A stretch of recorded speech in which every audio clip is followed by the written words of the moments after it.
Ես անընդհատ կադրեր էի տեսնում, երբ որ դուք գալիս եք Հայաստան մինչև այս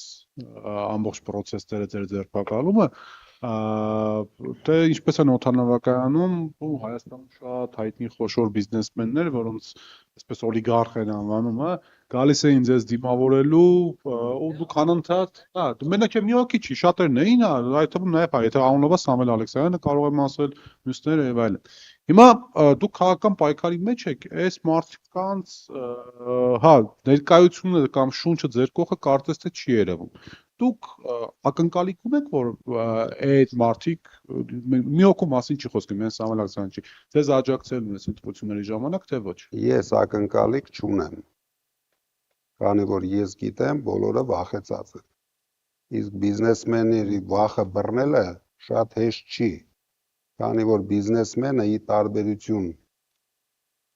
են որ ասի արվեստի գործիչներից, երգիչներից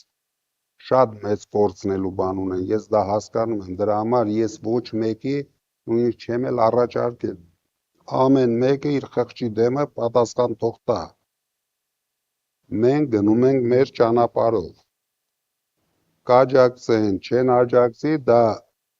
իրենց խնդիրն է, քանի որ ես գիտեմ իրենց պրոբլեմները, ես բոլոր բիզնեսմենների պրոբլեմները գիտեմ, բոլորին ու բիզնեսմեն կա, ում վրա ասում եմ 129 հատ էպիզոդ կա քրեական գործերի, եւ ոչ միայն բիզնեսմենն է դրա համար ուժվում, ամբողջ ընտանիքը, ծեր ծնողները, երեխաները, մեկին շուն կորցնում են, մյուսին ես չեմ հասկանում, իրոք չեմ հասկանում, ինչպես կարելի էր այս երկիրը հասցնել այս վիճակին, որ մարդիկ, նույնիսկ անկախ մարդիկ վախենում են, դրա համար կա հունիսի 7,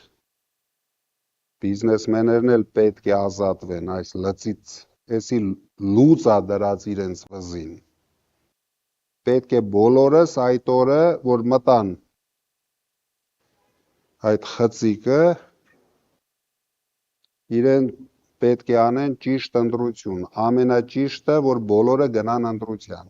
բոլորը, չնայեն սեզ հարցազրույց տվողը այդ ճիշտ բանը ասեց,